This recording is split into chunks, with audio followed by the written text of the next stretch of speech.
მადობისა პირდაპირ ეთერშია მედია კავშირი ობიექტივი. მე ვარ ჟურნალისტი ნინო რატიშვილი და თქვენ უსმენთ და უყურებთ გადაცემას ღამის სტუდია. დღეს ჩვენ მოსკოვიდან ჩაგვერთვება პოლიტპატიმარი მწერალი მერაბ რატიშვილი. მოგესალმებით მერაბ. მოგესალმებით ყველას, მაგრამ აღარა ვარ მე პოლიტპატიმარი, დიდი ხანია. ყოფილი პოლიტპატიმრები არ არსებობენ. ეს თქვენს ბიოგრაფიას და რეგალიას შერჩა ბატონო მერაბ. და ძალიან საინტერესოა მოსკოვიდან დანახული მოსკოვი, იმიტომ რომ ნახეთ თბილისში პოლიტიკური არხები თითქმის ყველა ტელევიზიებმა ამოიღეს თავისი მენიუდან.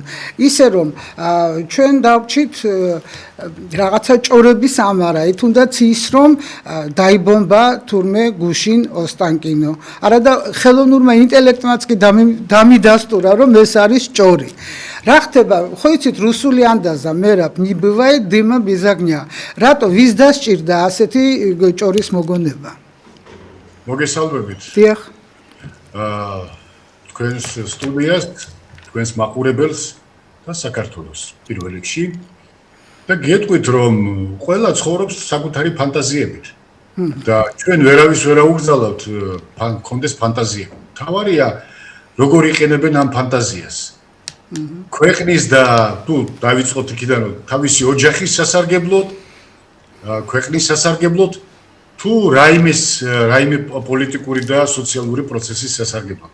ისე კონდეთ ფანტაზიები კი ბატონო, მაგრამ ამდენი ტყუილის გავრცელება, ამდენი ჭორის გავრცელება, ჭორბართალს არ ვიტყვი, იმიტომ რომ ძალიან ბევრი ჭორია, რომელიც სრულიად უსაფუძვლოა და აქედან გამომდინარე, უნდა დაფიქრდე ეს ადამიანები რა მიზანს ემსახურებიან და ეს არის საინტერესო. ვის ემსახურებიან? რა უნდათ საბოლოო ჯამში? რომ მათი ფანტაზიები რეალობად იქცეს? კი ბატონო, მაგრამ უნდა გახსოვდეთ რომ ჩვენი თანამოძმეები რუსეთში ცხოვრობენ არანაკლებ 9 მილიონი ადამიანი, რომლებიც ატარებენ ქართულ გვარს, რომლებიც საუბრობენ ქართულ ენაზე, ცხოვრობენ ქართული ტრადიციებით და რა თქმა უნდა ადგილობრივი ტრადიციებითაც. ანუ ჩვენ თუ ვიღაცა მან ოცნებობს რომ თურმე რუსეთი უნდა გაანადგურონ, ესე იგი ხელს აწერ იმას რომ გაანადგურონ ეს ქართველებიც. გამოდის ასე. და რამდენად გამართლებულია და რელევანტურია ქართველი ადამიანისთვის, რომ სურდეს ქართველების, მათ შორის ქართველების და სხვა კავკასიელების განადგურება, რომლებიც ცხოვრობენ და ჩვენი ჯიშის ხალხი სხვათა შორის, ხო? კავკასიელები ცხოვრობენ რუსეთში და საკმაოდ კარგად ცხოვრობენ, უნდა გითხრათ. და ჩვენ თუ დღეს ამ სიტუაციაში აღმოჩნდით, პოლიტიკურში, ეკონომიკურში თუ სოციალურში, ესეც ჩვენი ბრალია, ჩვენი გაუტანლობის ბრალია, ჩვენი მიდგომის ბრალია, ჩვენი გადამეტებული ფანტაზიების ბრალია. აი ეს არის მე მგონი თავი და თავი ყველა პრობლემების, რომ ვერ აფასებენ ძალიან ბევრი ჩვენი მოქალაქეები, საქართველოს მოქალაქეები და პირველ რიგში ქართული ეროვნების მოქალაქეები საკუთარი ქვეყნის შესაძლებლობას და იმ პოლიტიკურ პროცესებში რა როლი უნდა კონდეს საქართველოს, რომელიც ჩვენს გარშემო ხდება. აღმოსავლეთში, დასავლეთში თუ პირდაპირ ჩვენს სამეზობლოში. ეს არის პრობლემა, ამიტომ არ მიკვირს არც ეს ფანტაზიები, რომელიც გასაღებაც უნდათ როგორც რეალობისა. და აი აქ მივედით იქამდე სადამდეც მივედით. ანუ ცალსახად ეს არის ჭორი, ოსტანკინოს დრონი არ მოხვედრია უკრაინაში. რა თქმა უნდა, არავითარი დრონი არ მოხვედრილა და კიდევაც ერთ რამეს გეტყვი. მიდის ომი თელ დასავლეთთან, თელ დასავლეთ სამყაროსთან. ვიღაცა კეკლუცობს, რომ ვითომ ეს ამერიკელები არაფერ შუაში არიან, რომ ისინი მხოლოდ აფინანსებენ. მოგესალმებით მაგისთვის. რას ქვია? გამარჯობა შენ დაიტყვიათ, ხო? აფინანსებენ მილიარდობით. უკვე 200 მილიარდია დახარჯული უკრაინის ომზე და ვისი ფულია დახარჯული? როგორც ამერიკის, ისე ევროპელების, ხო? ეხლა კიდე 200 მილიარდის გამოყოფა უნდათ, რა თქმა უნდა, იქ თავისი ხელიც მოითბეს, რომ იტყვიან ამ ევროპულმა ქურდბაცაცა ლიდერებმა, ხო? ეგრეთ წოდებულმა ლიდერებმა, იმიტომ რომ ისინი თავის ქვეყანას სრულებით არ ემსახურებიან დიდ მონოპოლიებს და მათი გულის გასახარად უკვეთავენ შეიარაღებებს და ასე შემდეგ, ხო? ხო და ვისთვის გულზე ასხავს წყალს? ეს საინფორმაციო ველიც რომ დააბინძურეს და მათ შორის საქართველოსია სასტიკად დაბინძურებული საინფორმაციო ველი და ბევრი გულუბრყვილო ადამიანი შეყავთ შეცდომაში და აჯერებენ იმას რომ დაიქცა ყველაფერი, ჩამოიქცა რუსეთი, ყველაფერი გაჩერდა, ომი მიდის. კი, შეიძლება ერთ დღეს იყოს პრობლემა საწვავთან დაკავშირებით, იმიტომ რომ დრონები მოხდა ნავთობგადასამუშავებელ ქარხნებს. ეს იყო ნამდვილად იყო, მაგრამ ეს ომია და კიდევ ერთხელ ვიმეორებ, მთელ დასავლეთთან და არა უკრაინასთან. უკრაინას იყენებენ როგორც საზარბაზნე ხორცს. ჩვენ ხო ამაში დავწმუნდით. იმიტომ არ უნდათ ამ ომის დამთავრება, რომ პირველ რიგში არ იხოცებიან მათი რამდენიმე ექსპერტის გარდა და სამხედრო სპეციალისტების გარდა არ იხოცებიან მათი მოსახლეობა და მყარად დგარან თავის საარჩევნო პოზიციებზე, რა თითქოს. მეორე სამხედრო სამრეწველო კომპლექსი სრულიად დატვირთულია და იმის მიუხედავად რა ფასი უჯდებათ ენერგორესურსები, ხო? დღეს ხო რუსეთი აღარ აწვდის მათ. ამიტომ ისინი იყიდულობენ, რომ იტყვიან სისხლის ფასად, პირდაპირ მნიშვნელობით სისხლის ფასად, რომ მეტი სისხლი დაიღვაროს ამ ომში. ანუ არ ჩერდებიან. და ეს რისი მაჩვენებელია? ეს იმის მაჩვენებელია, რომ როგორც არ უნდა იყოს, აი იმ ანეკდოტში როა, ხო ტუშკა ხო ჩუჩელა, ხო? მთავარია რომ ეს ომი მიმდინარეობდეს. რატომ? რომ შეინარჩუნონ თავისი პოლიტიკური არსებობა. გაამართლონ რაღაცით პოლიტიკური არსებობა. არ ატარებენ არჩევნებს და ეს რომ იტყვიან ტაში კუკური, ეს აწყობთ. ან თუ ჩაატარებენ, ისე ჩაატარებენ, რომ დღეს ომია და ასე ჭირდება ქვეყანას და ამიტომ არ მისცემენ საშუალებას ოპოზიციას მოვიდნენ ხელისუფლებაში. ის რაც მოხდა გერმანიაში, როდესაც მერცი მოიყვანეს და დასვეს გასაგებია ვინ? ხო? ამერიკულმა კორპორაციებმა, იმიტომ რომ ყოფილი მათი თანამშრომელია და წარმომადგენელი ევროპაში. ანუ ეს ყველაფერი ერთმანეთთან გადაჯაჭვულია და ის რომ ვიღაცა ცეკვა თამაშით ჩქარა გამორბის და ტელევიზიით ლაპარაკობს რომ დაინგრა ყველაფერი და უკვე დამარცხდა რუსეთი, აი ბოლო წუთებია დარჩენილი და ეხლა ალბათ უკვე კაპიტულაციის ხელსაც მოაწერენ. ნუ არ ავანტყოფები არიან და ან სიცხე გაუსინჯეთ რაღაცაში ასაკი. თუმცა ბატონო მერაბ, ასე აშკარად მოსკოვზე მე მხედველობაში მაქვს დედაქალაქი პეტერბურგი, ასე აშკარად თავდასხმები, რა თქმა უნდა ეს პუტინის პოზიციებს ცოტა ასუსტებს, იმიტომ რომ არა? კი, ბატონო, ერთ რამეს გეტყვი. კი ბატონო. და გადაეცით ხვებსაც პუტინზე თქვენ უზრუნავთ. პუტინზე იზრუნებს რუსი ხალხი და რუსეთის მოქალაქეები. მე არ ვზრუნავ, მე კითხვას გისვამთ. მე მაინტერესებს უბრალოდ. ხოფ ეხლა, მე მესმის, რომ ეს ასეთი ტრენდი არსებობს, რომ არ იქა გადასარჩენია პუტინი. ყველამ თავის თავს მიხედოს. და რუსეთში მიდის არა ის ომი, რომელზეც ოცნებობენ სხვათა შორის დასავლეთში და საქართველოში ზოგიერთები. არამედ ეს არის სპეციალური სამხედრო ოპერაცია და რეალურად კიდევ ერთხელ ვამბობ, მთელი დასავლეთის ეკონომიკა, სამრეწველო პოტენციალი და სამრეწველო პოტენციალი მუშაობს დღეს უკრაინაზე. აფინანსებენ მათ. ეხლა უკრაინას რო საკუთარი ფულით ეობა, ჩვენ ხო ვიცით რომ გასწდებოდა 2-3 თვე, ხო? მაქსიმუმ. გაჭირებოდა ყოფილიყო.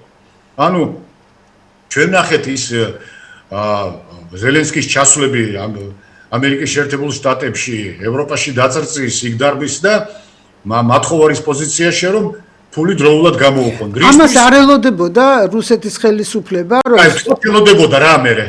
თქვა ელოდებოდა. არა, ნუ მეჩხუბებით, მერა, უბრალოდ მაინტერესებს. იმ კითხვებს გისვამთ, რა კითხვები გებს? ბატონო, მაგრამ პასუხობ. თქვა ელოდებოდა რა მერე. რა შეძლებდა ამ შემთხვევაში? დაელოდა კი და დალოდებოდა რა ხელი ჩაექნია თუ დანებებოდა პირდაპირ არა ხო ეგრე მოითხოვეს ანუ ერთადერთი საშუალება იყო ომი ეგრე მოითხოვეს გარბაჩოვისგან და ელცინისგან დანებება და დანებდნენ ისინი და ჩააბარეს ქვეყანა და გააღლეტინეს და გააძარცვინეს მთელი ყოფილი საბჭოთა კავშირი და მთელი რუსეთიც და რომ მოელოდა რა, უნდა ხელები ჩამოეშვა? არა.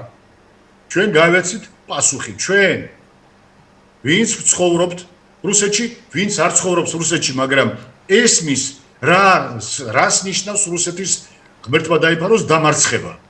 ხო, ეს არის დანარჩენი ყველას განადგურება და გაუბედურება. იმიტომ რომ ჩვენ მათთვის ვრჩებით უნტერმენშენებად.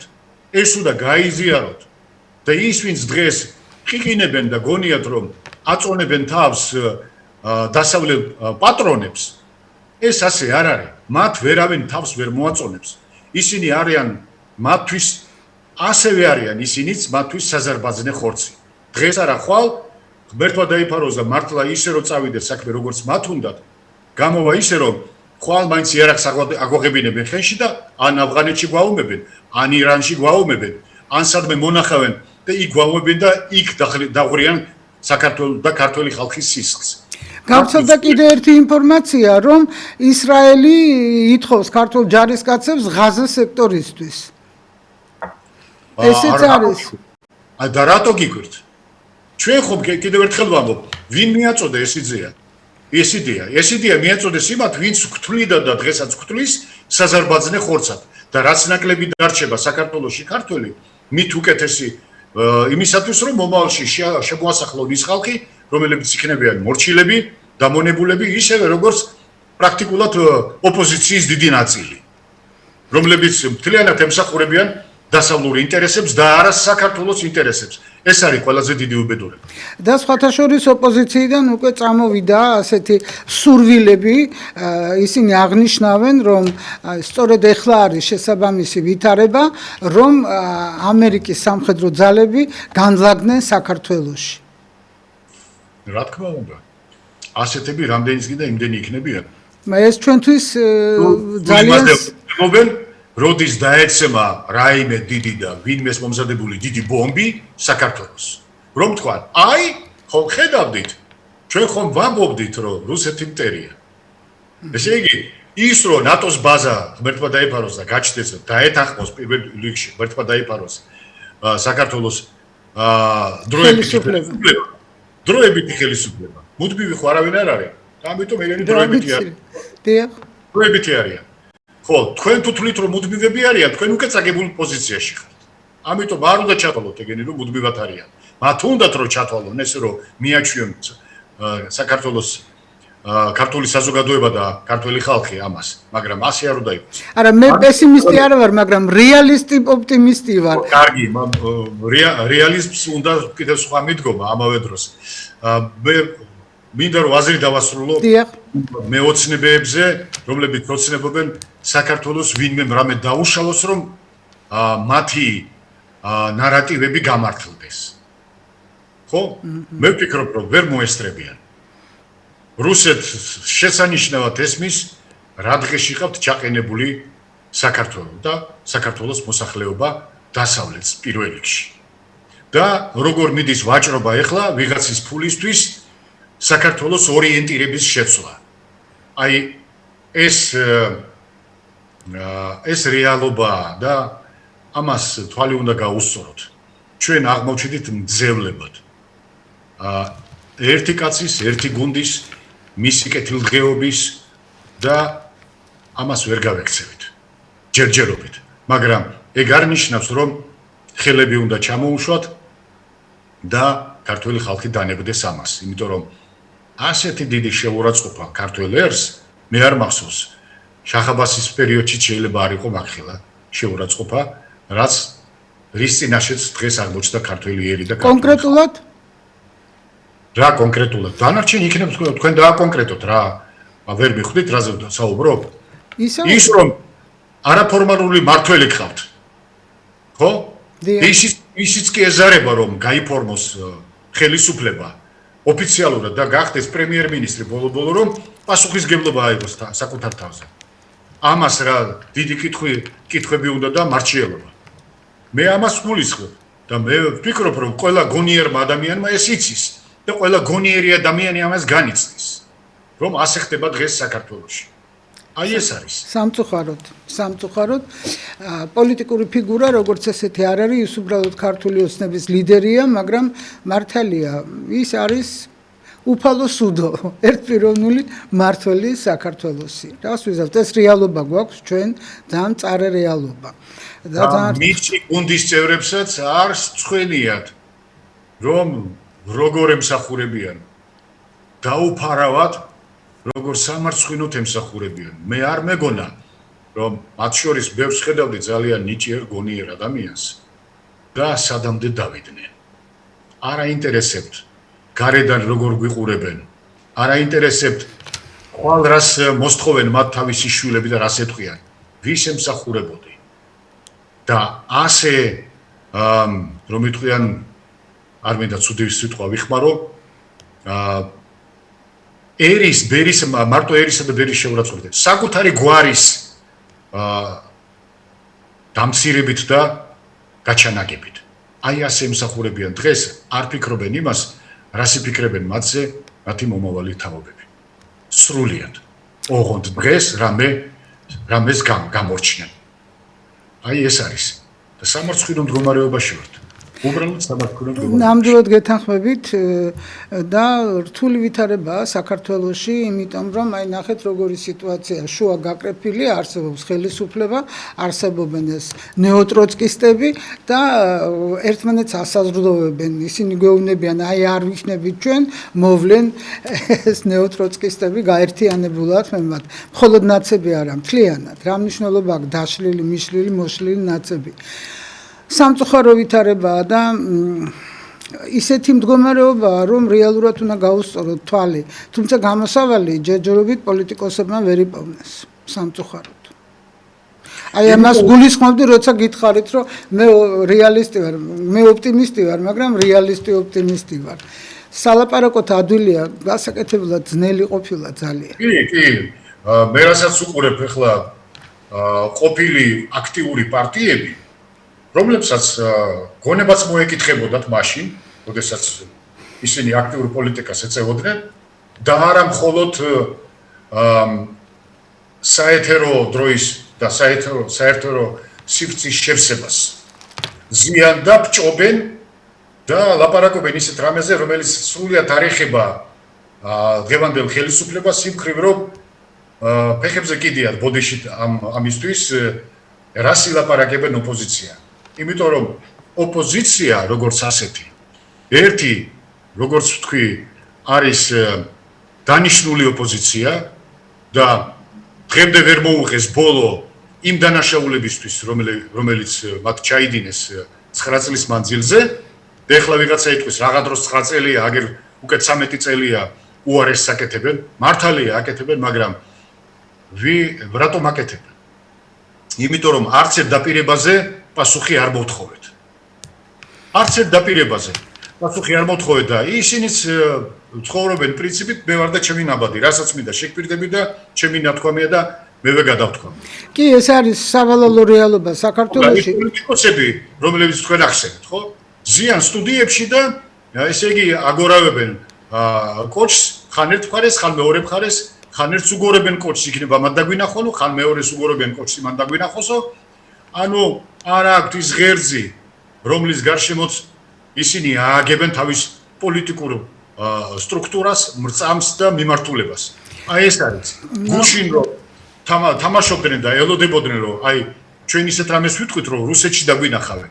მერე გადავიდნენ სხვა მხარეს და ეხლა ამერიკელები გაიგონებენ და დაინახავენ ესე იგი რას ფიქრობენ და რა პოზიციაზე არიან. და ასე იცვლიან ხან მუნდირს, ხან კიდევ არ ვიცი ქუდს, რომ იმის მიხედვით როგორ ჭირდება. თუმცა ვითარებაც ძალიან ცვალებადია მსოფლიოში, ბატონო მერაბ. მსოფლიოში რომ ცვალებადია, საქართველოში რამე შევცვალეთ იმის გარდა რომ 9 წელი ერთი გვაჯდა კისერზე და 13 წელია მეორე?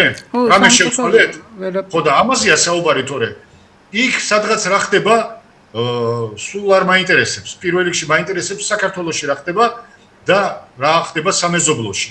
სად მივდივარ და რა გვემუქრება. აი რაც შეეხება საქართველოს ვითარება აღწერეთ, რაც შეეხება სამეზობლოს და რუსეთს გულისხმობ. რაღაცა ატომზე საუბარია იმაზე, რომ მე მახსოვს პუტინის განცხადება, თუ არ იქნება რუსეთი, არ იქნება მთელი მსოფლიო. არ იქნება, მთელი მსოფლიო იქნება. და ეხლა ისევ რაღაცა აქტუალური გახდა ეს თემა. მოდი შევთავაზოთ. ეს საკმაოდ აქტუალური თემაა და გეტყვით. ესე იგი, ადრე თუ მხოლოდ ექსპერტები და სპეციალისტები და პოლიტიკოსები საუბრობდნენ ამ თემაზე. ეხლა საუბრობს მთელი საზოგადოება. დაარტყამს, არ დაარტყამს. ანუ რუსეთი დაარტყამს ევროპას თუ არ დაარტყამს. და მომწიფებულია სიტუაცია იმდენად და ეს გამოწვეულია ევროპელების ქცევით და ზოგადად დასავლეთის ქცევით, რომ რახან არ გვინდობენ ჩვენ რატომ უნდა დავინდოთ და რას ველოდებით. მათ რომ რა ქვია ზელენსკის ხელით დაარტყეს წინასწარი გაფრთხილების სისტემებს, ხო? ატომური თავდასხმის შემთხვევაში ეს წინასწარ სისტემებს დაესხნენ თავს შარშან ზაფხულში, არ მახსოვს ივნისში თუ ივლისში. და ეს იმის მაჩვენებელი იყო, რომ შეამოწმეს მზად არის თუ არა რუსეთი რადიკალური ქმედებებისთვის. ისეთი ქმედებებისთვის, რომელიც დააზარალებს უკრაინაზე აღარ არის ლაპარაკი, უკრაინა საერთოდ აღარ არსებობს. და მათ შორის ევროპაც აღარ არსებობს, იქნება ერთი გაუდაბნოებული ადგილი. იმიტომ რომ რუსეთმა თავისთვის შეიმუშავა და სწორი გადაწყვეტილება მიიღო და ამაზე რომ იტყვიან საზოგადოებრივი თანხმობაც უკვე იგრძნობა და არის, რომ არ უნდა დაელოდონ სანამ რუსეთს ვინმე დაარტყავს ატომური შეიარაღებით. უნდა წინსწრებით დაარტყას ყველას, ვინც შესაძლო მოწინააღმდეგეა. და ვინ არიან შესაძლო მოწინააღმდეგე? პირველ რიგში ევროპელები. გერმანია, საფრანგეთი, ბრიტანეთი. იქ სადაც არის ერთ ადგილზე ამერიკული ატომური შეიარაღება გერმანიაში, ბრიტანეთს თავისი აქვს და საფრანგეთს თავისი აქვს. ანუ ეს კონსენსუსი უკვე როგორც ასეთი უკვე არსებობს. და ამაზე წლებია საუბრობდნენ. ჯერ ძალიან შეპარვით, რომ დაფიქრდით, რას აკეთებთ, დაფიქრდით, ვის ეომებით. თქვენ ომი გაუჩაღეთ პრაქტიკულად ბირთვულ სახელმწიფოს, რომელსაც აქვს ყველაზე დიდი ბირთვული შეიარაღება. ყველაზე დიდი. და თან ისეთი რაკეტებით, რომელიც არ აქვს არც ჩინეთს, არც შეერთებულ შტატებს და ევროპას ხო არ აქვს და არ აქვს. ანუ მათი შეკავება ან ჩამოგდება შეუძლებელია. ვინ მიდის ვაბანკ, ევროპა თუ რუსეთი? ვაბანკზე მიდის ევროპა. იმიტომ რომ ევროპა უკვე როგორც ერთიანი ორგანიზმი არ არსებობს მხოლოდ ჩინოვნიკების გარკვეული ერთობა, რომლებმაც დაიმონეს ევროპელი ხალხი, არც არაფერს აკითხავენ და ხვლიფავენ უბრალოდ, აწიეს ყველაფერზე ტარიფები და ამითი აფინანსებენ პრაქტიკულად ამ ევროპული საზოგადოების ხარჯზე აფინანსებენ უკრაინას და იმას, რასაც ამერიკიდან იღებენ, ეს არის კრედიტები. ამერიკის შეერთებული შტატები დიდი ხანია არავის არ აფინანსებს, ისინი კრედიტებით კი ბატონო და იმავე კრედიტს იყენებენ სამხედრო სამრეწველო კომპლექსისთვის ამერიკის შეერთებული შტატების. ანუ ისევ ახარჯინებენ ფულს მათ სამრეწველო კომპლექსზე, სამხედრო სამრეწველო კომპლექსზე. ამ ომისთვის. აქედან გამომდინარე, ევროპელები არიან ის მოღალატე ხელისუფლება, რომლებაც გაყიდეს საკუთარი ერები, უпроსტად, საკუთარი ხალხები, რომ შეინარჩუნონ ხელისუფლება და დარჩნენ ხელისუფლებაში. დაწყებული გერმანიის პირველი პირიდან, მაგრამ მიდის როგორც ვიცით უკვე, ხო, სხვა გზა არ აქვს და არ დაუტოვეს სხვა გზა და შეიძლება დააპატიმრონ კიდევაც წასვლის შემდეგ ეგრევე თანადოებიდან გადადგომის შემდეგ. და ასეთივე ბედი ემუქრებათ დანარჩენებსაც, მაკრონს და დანარჩენებსაც. და აქედან გამომდინარე, ვინ უფრო დაზარალდა ამ შემთხვევაში? კი, ომი აზარალებს სლავურ ხალხს, რუსეთსაც აზარალებს და უკრაინას ხო აზარალებს და როდის შეავსებენ და ოდესმე შეავსებენ ისინი თუ არა ამ ესე იგი ბიოლოგიურ ფონდს თავისი, ხო? ეგ კაცმა არის ის და ვისთვის ამზადებენ ამ მოსუფთავებულ ტერიტორიებს და ქალაქებს განახევრდა ქალაქები, ხო? და გაიზარდა მხოლოდ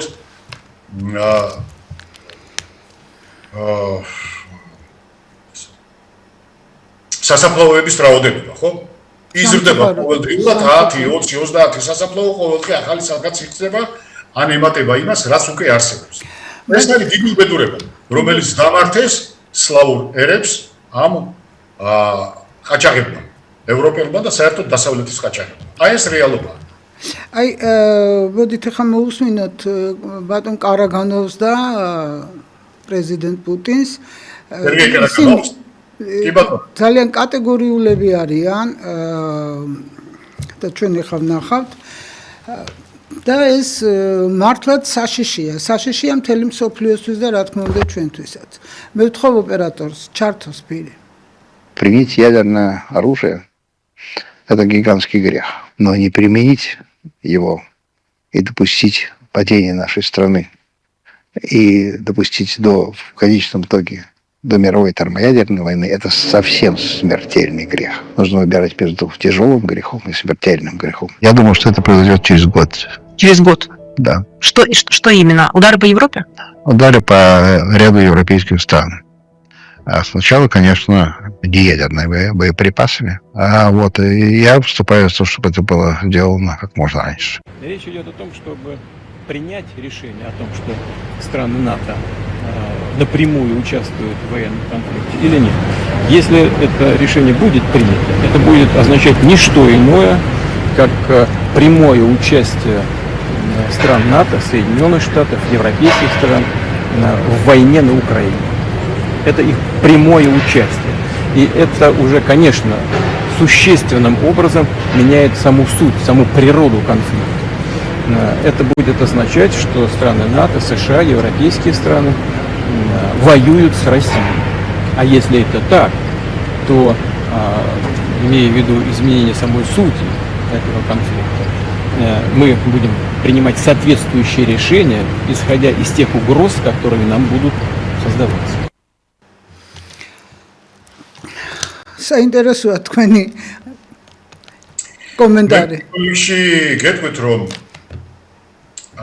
სერგეი კარაგანოვს მე კარგად ვიცნობ 90-იანი წლების დასაწყისიდან, როდესაც შეიქმნა მაშინ საბჭო საერთაშორისო ურთიერთობებისა და თავდაცვის საერთაშორისო საბჭო.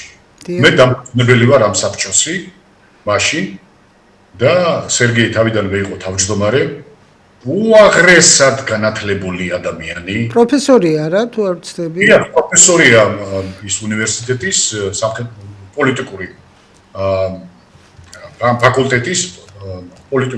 ფაკულტეტის ის არის პროფესორია და წამყვანი, ესე იგი თავმჯდომარე ამ კათედრის ხელმძღვანელი, მაგრამ მე უნდა გითხრათ რომ მე იმის შემდეგ რაც ეს საბჭო შეიქმნა თავის დროზე მე რო ნულოვან წლებში ვიყავი საქართველოში და მოვწყდი ამ ყველაფერს იმის შემდეგ კი მქონდა რამდენჯერმე საუბარი მაგრამ მე უკვე აღარ მონაწილეობ იმაში მაგრამ რასაც ამბობს დღეს სერგეი და მე რაც გააგრძელა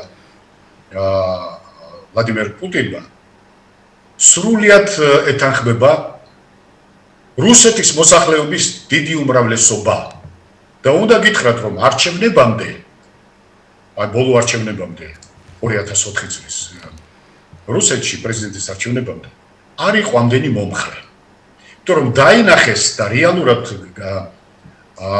გაარკვიეს რომ ჩვენ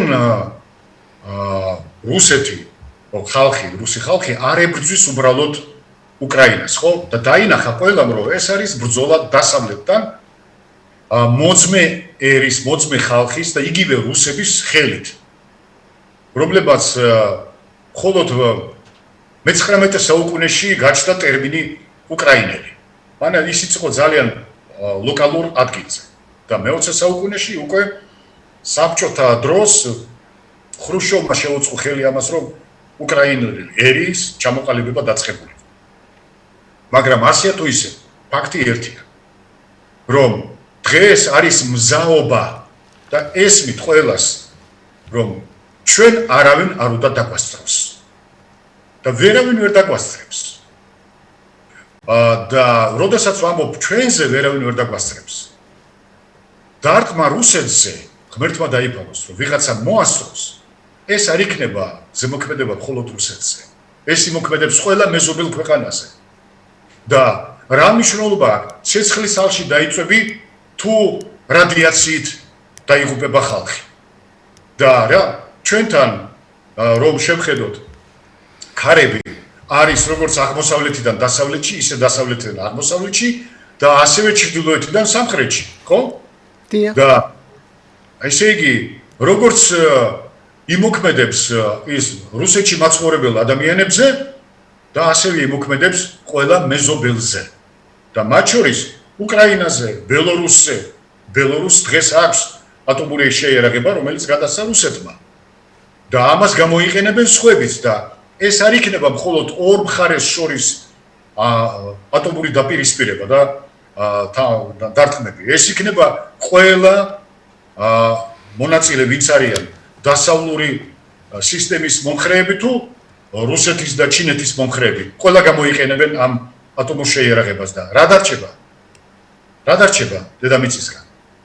აქედან გამომდინარე და თუ რუსეთმა დაასწრო, მაშინ რა მნიშვნელობა აქვს ვინ დაასწრებს? ხო, ანუ არავითარი მნიშვნელობა არ აქვს. მაინც დასავლური სამყაროდან გასცემს პასუხს და ეს იქნება შეუქცევადი პროცესი, რომელსაც ვერავინ შეაჩერებს. და ის რაც იყო მაგალითად 1962 წლის 62 წელს ეს კარიბის კრიზისი, ხო? ეს იყო ლოკალური კრიზისი, სადაც ეყოთ რომ იტყვიან გონიერება ყველა მხარეს შეეჩერებინათ ეს პროცესი, იმიტომ რომ მაშინ ხო როგორც ასეთი პირდაპირი ომი არ მიდიოდა. არ მიმდინარეობდა. აი როგორც ახლა მიდის რუსეთის წინააღმდეგ მთელი დასავლეთი ომობს. მათ მოამზადეს, მათ შეიარაღეს, მათ დააფინანსეს. ისინი აძლევენ კოსმოსური მონაცემებს, რომ სად განახორციელონ დარტყმები და სად არის სუსტი წერტილი და ასე შემდეგ. ეს დრონები ვისით იმართება? თვითონ უკრაინელები მართავენ? მართავენ ევროპელები, ხო? და ამერიკელების სპუტნიკებით. აქედან გამომდინარე, თუ დარტყმა განხორციელდება, ყველა იმ ცენტრების წინააღმდეგ, სადაც იღებენ გადაწყვეტილებებს. როგორც ევროპაში და ეს არ ხდება, რომ დაარტყმენ პირობითად ბერლინს და ლონდონი და პარიზი და ვაშინგტონი დარჩებიან ისეთი, იტყვიან, ხო, ბოდიში არ გვინდოდა, შემთხვევით მოგვივიდა. არა, ყველა მიიღებს ამას ერთდროულად. და ეს იქნება შეუქცევადი პროცესი და ვიღაცა ბოდიში და უნდა ვთქვა იდიოტებს გონიათ, რომ ისინი გვერდზე დარჩებიან და მთელი დასავლური სამყარო და რუსეთი დაიღუპება სლავ ხალხთან ერთად და ისინი გადარჩებიან და ტაში გუგური. არ იქნება ასე. კი, მაგრამ მათ ხო იციან, აი რითი შეიძლება აიხსნას, რომ მათ იციან ეს ესკალაცია სადამდე მივა. რატომ ქმნიან ამ ესკალაციას, განსაკუთრებით ამ ბოლო დროს? იმიტომ რომ მათ უკვე ეთყობა თავი გადასცეს. ევროპას მომავალი აღარ აქვს. არც გაერთიანებას და არც ცალკეულ სახელმწიფოს. ამერიკას? ერთი წამით დავასრულებ ამას.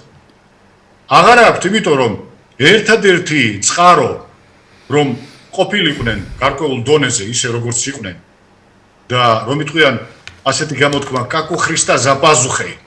ხოლოდ იმიტომ რომ რუსეთთან ჰქონდათ შესანიშნავი ურთიერთობა, იღებდნენ იაფიან ენერგორესურსებს, ხე-ტყეს, ნედლეულს, ყველაფერი ჰქონდათ, თავისი გამჭრიახი გონებით, მეცნიერებით და ტექნოლოგიებით შეძლეს რომ ძალიან ასულიყვნენ ზემოთ და აქედან გამომდინარე შესანიშნავად ცხოვრობდნენ და რეალურად აყვავდნენ. რეალურად რო აყვავდნენ, ეს ვერ დააფასეს საიდან. და მერე შემოიტანეს რომ თურმე ალტერნატიული ენერგორესურსები არსებობს და ამით შეუძლიათ თავი გაიტანონ. ყველაფერი აღმოჩნდა ფიქსია. დახარჯეს ტრილიონები მაგაზე. და ფული ვიღაცამ სერიოზული ფული იშოვა, ხო? მათმა პოლიტიკოსებმა. და ამიტომ ვამბობ, დღეს ეს თამაში დამთავრდა და დარჩნენ ხელმოწარულები პირდაპირ მნიშვნელობით, როგორც პოლიტიკოსები, როგორც ეკონომიკურად და ასევე როგორც სახელმწიფოები დარჩნენ ხელმოწარული და ის სახელმწიფო ფონდი, რომელიც ჰქონდათ უაღრესად დიდი და პრაქტიკულად ზოგ შემთხვევაში ამერიკელებსაც უსწრებდნენ. ის სოციალური პაკეტები, რომელიც ჰქონდათ და სოციალური დახმარება საკუთარ მოსახლეობაზე დაამთავრდა, აღარ არის. და ეხლა ვის უნდა ეუბნონ საკუთარ ჭრილს იმას, ვინც არ აპატია მათ ეს შეცდომა, ვინც ის თავხედობა, რომელიც მათ განახორციელეს, რუსეთი და პრაქტიკულად არაერთხელ უკბინეს იმ ხელს, რომელიც აჭმევდა და მოამზადეს, დააფინანსეს და იდეოლოგიაც მისცეს უკრაინელებს, რომ ებრძოლათ რუსეთთან. და რატომ? იმისათვის, რომ კიდევ უფრო მეტად მოეწველათ რუსეთი, მაგრამ ფეხი არ ჩაუვიდათ.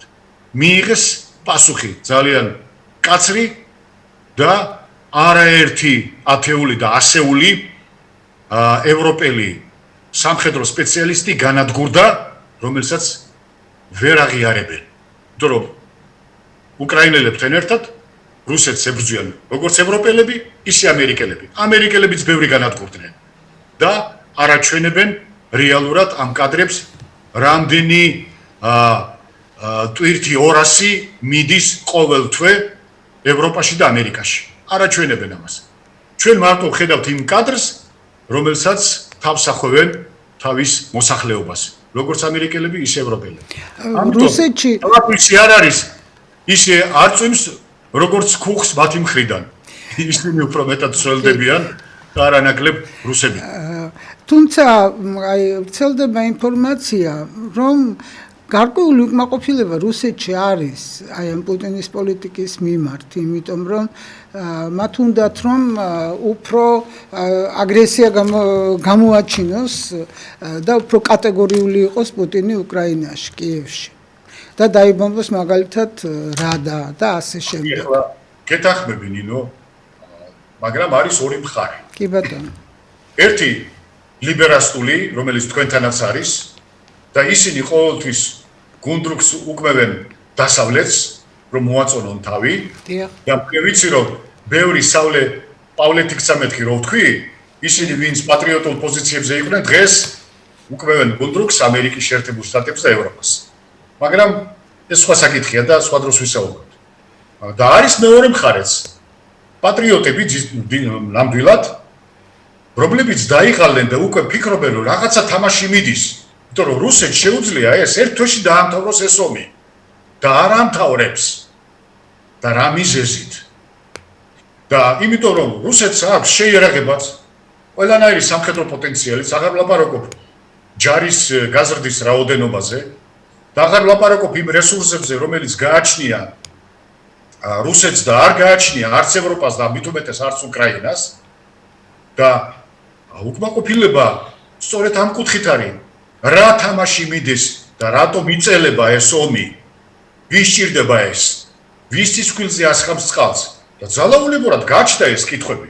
იმიტომ რომ ეს ომი უნდა დამთავრებულიყო, 2 წელიწადში თუ არა 3 წელიწადში მაინც, ისე რომ ნაკლებად დაეზარალებინათ ინფრასტრუქტურულად უკრაინა, მაგრამ დღეს უკვე არც ინფრასტრუქტურას უფრთხილდებიან და როდემდე რომ ბოლო უკრაინელამდე აბრძოლა, მაშინ ვისთვის ვინ იცხოვრებს ამ ტერიტორიაზე. ამიტომ ეს კითხვები ჩდება და სრულიად საფუძვლიანად. და როგორია პასუხი? ხო და პასუხი როგორც ასეთი ცალსახა პასუხი არ არსებობს. იმიტომ რომ ხედავთ რომ უკრაინას აქვს შეიარაღება, გარკვეულ ძალას წარმოადგენენ. რუსეთს არ უნდა რომ ისეთ ფასად გაიმარჯოს, რომელიც მე იქ მარტო ტრიალი მინდორი დარჩება და რომ იტყვიან მხოლოდ რადიაციული ცხოველები ცხოვრობენ იქ. არ უნდა ამ ფასად, არც იმ ფასად უნდა რომ შეაწყვიტოს ახლა დიდი რაოდენობა ხალხის და ეს იყოს ასეთ ფასად მოპოვებული, როცა ხდებოდა გარკვეულწილად მეორე მსოფლიო ომში, იმიტომ რომ სხვა გამოსავალი არ იყო, რომ იარაღი გვაყლდა და ჯარისკაცის ხარჯზე ხდებოდა ეს და მათი სისხლის ხარჯზე ეს ეს სამწუხარო რეალობაა, იმიტომ რომ ამერიკელები ხო მაშინაც აფინანსებდნენ და აიარაღებდნენ როგორც საბჭოთა კავშირის მხარეს ნაკლებად ისე გაცილებით. ხო 53 წლამდე ამერიკის შექმნილი ომია. კი ბატონო. ჩვენ შეგვიძლია ვისაუბროთ ამაზეც, რომ ყველა ომი მომზადდა და დაფინანსდა ამერიკის შეერთებული შტატების მხრიდან. როცა კი შეიქმნა სარეზერვო სისტემა 1913 წელს და გაყოლიფეს მაშინ რუსეთის იმპერატორი ნიკოლოზ მეორე და მიითვისეს პრაქტიკულად მისი მოკვლის შემდეგ მიითვისეს პრაქტიკულად ეს ოქრო 47,000 ტონა რომელიც ჩაიდო 80%-ზე მეტი რუსეთის იმპერატორს ჰქონდა სარეზერვო სისტემაში პროცენტი 80%-ზე მეტი ჰქონდა და პრაქტიკულად ყველა ის დაბეჭდილი დოლარი რაც უნდა ყოფილიყო ესე იგი 5-დან 4 ეკუთვნოდა რუსეთის იმპერატორს ამიტომ მოაწყეს რევოლუცია ჯერ თებერვლის რევოლუცია და ვისი ხელით ხო ლიბერალური მხარის ხელით და ამაში მონაწილეობდნენ მათ შორის სვერდლოვის ძმა ბენიამინი რომელიც ნიუ-იორკში იჯდა იმავე შენობაში სადაც იჯდა ტროცკი და ეს უკვე გახსნილია ჩემ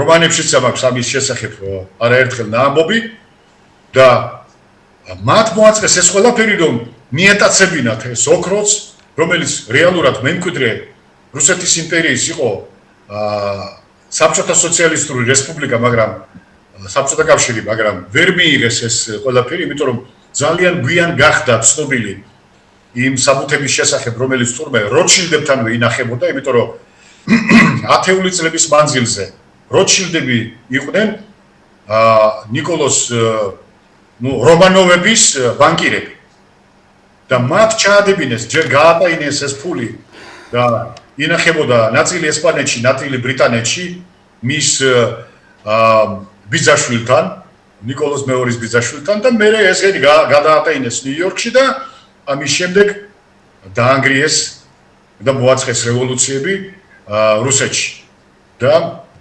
სვერდლოვს მოაკვლევინეს, სვერდლოვის განკარგულებით მოკლეს ნიკოლოს მეორე და მისი ოჯახი რომ სამართალ მემკვიდრე ადარჩენილიყო, მე მისი ძმაც რომელმაც საცუდა გადაებარებინა. ვერ გადაიბარა ისიც დახვრიტეს. ანუ გაანადგურეს ოჯახი. ამას ეს იყვნენ და რჩებიან ყაჩაღები, დასავლელი ყაჩაღები, ხო და ყველაფერი მიდის ბრძოლა ფულზე, ოქროზე და ნავთობისთვის. ნავთობითაც. სამწუხარო დღესაც ესეა, ეს რეალობაა, მაგრამ არაფერი არ შეცვლილა. როგორც ისევე უბრალოდ იძაბება სიტუაცია ახლა ცალკე ამერიკა-ირანი, ცალკე რა თქმა უნდა რუსეთი და მთელი ნახევარი მსოფლიო, დასავლური მსოფლიო. ჩვენ აქ ქართველები, საქართველო, არ ვიცი, ჩვენი გეოპოლიტიკა რას გვიქადის. ხო იცი, ჩვენი გეოპოლიტიკა. თქვენი მამა მარჩენალი. ჩემი არა, ბატონო მერაბ. თქვენი საქართველოს მამა მარჩენალი ბოლო ქართველამდე გაყიდის რომ თავისი პოზიციები დაიბრუნოს და ხელისუფლება შეინარჩუნოს. მას არ ჭირდება როგორც ასეთი ქართველი რომელიც შეეწინააღმდეგება და წინააღმდეგობას გაუწევს ლეგიტიმურად, იმიტომ რომ არის საქართველოს მოქალაქე, სულით ქართველი და ხორცით ქართველი, თუნდაც გამრუდებული აზროვნებით დღეს ბევრი რომელიც მისტირიან დასავლეთს და ბევრი მათ ემსახურება, მაგრამ ძალიან ბევრიც რჩება საქართველოს რეალურ პატრიოტად და ერთგულად. ამიტომ ეს ხალხი საშიშია თვითმარქვია ხელისუფალისთვის და ასეთი ერთპიროვნული მმართველისთვის, რომელმაც პრაქტიკულად ერთი ნაწილი გაასაღადა ციხეში გაუშვა, მეორე ნაწილი ბევრი გარდაიცვალა სხვადასხვა დაავადებებით და მე ამაზეც ვისაუბრია არაერთხელ და დარჩნენ ისინი, ვინც დანიშნული ოპოზიცია და თქვენი პარტია და ბევრი პარტია არც ერთ მხარეს ხართ, არც მეორეც ხართ, ან კომპასია დაკარგული, ან ესე იგი მე პარტია არ მაქვს, ბატონო მერაბ, მე ჟურნალისტი ვარ. შენ არ გაქვს, მაგრამ მე ვამბობ, მე არ ვარ წევრი. პატრიოტები ერქვათ ყოველთვის, ისინი არიან სადღაც შუა კარებში გაჩხერილი და რომ იტყვიან ის ორ პირიქარი უბერავს. ისევე როგორც საქართველოა ორ პირიქარით, მაგრამ დღეს მე მგონი დაავაგებს სიტუაციას, რომ რაღაცა ნაწილი დაუბრუნონ, რაც დაპატიმრებულია, რის ხარჯზე? საქართველოს ინტერესების ხარჯზე, ქართველი ერის ხარჯზე. რა ხდება დღეს კიდევ ქართველი ერის ხარჯზე? 1 ტრილიონი კილოვატ-საათი აქვს ისეთი სასაცილო ტარიფით, რომ თავისი ბიტკოინები გამოიმუშავოს და მე ვარ და ჩემი ნაბატიო, რასაც უნდა იმას აკეთებს და ვინმე არის ხმისამომღები? არა. აი ასე დაჩაჩანაკდა და გაუბედურდა ქართველი. ხმას ვიღებთ, უბრალოდ თქვენს ქართველი ხართ, თქვენც არა, თქვენ ქართველი ხარ და ჩვენ ქართველები ვარ. ვინმე გამოვიდა და დამიცვა, როდესაც მე საქართველოს მოქალაქეობა წამართვეს, 1-2 კიკილა კაცი და გააშღერეს კი ბატონო, მაგრამ ვინმე დამიცვა? არა. აი ასე მოიცილეს ქვეყნის ქართველი. ის ქართველი, რომელსაც სიტყვა ეთქმოდა და შეუძლია კიდე თქვას და აქვს ბრძოლის ობიექტივმა დაგიცვათ ბატონო მერაბ და მე ხშირად ობიექტივმა დაგიცვათ. და ხშირად კარგი ობიექტივის გარდა ვინმე მამოი. კი, ანუ რას იზავთ ესეა დღეს. ასეა, ვთქვი ხობერჩხილიო და საბოლოო ჯამში ეს დაუბრუნდათ დაბალი პენსიებით, ხო? მაღალი გადასახადებით და შეურაცხყოფებით, რომელსაც მას აყენებს დღევანდელი ხელისუფლება. თურმე მილიონებს იპარავენ. ეს აჩვენეს თავისივე ხელით, რომ ერთ გუნდს დაენგრია და გაენადგურებინა მეორე გუნდი და ხმის ამომღები არავინ არ არის. არავინ. სამართლო მდგომარეობაში ვართ. არა, ამას რა ვეკიდავთ. ბატონო მერაბ, ჩვენი გადაცემის პირველი ნაწილი დამთავრდა. მე იმედი მაქვს, რომ დარჩებით ჩვენთან ერთად, შემოგვიერთდება ბატონი გენერალ-ლეიტენანტი გურამ ნიკოლაიშვილი და კიდევ უფრო საინტერესო იქნება. ბატონი გურამის შესახებ რომ მოწოული ყავდათ და სიამოვნებით დარჩები მასთან ერთად. კი ბატონო. სიამოვნებით უსმენ ყოველთვის ბატონ გენერალ-ლეიტენანტ გურამ ნიკოლაიშვილს. ცოტა ხნით რეკლამაზე გავიდეთ და მალე დავბრუნდებით ეთერში.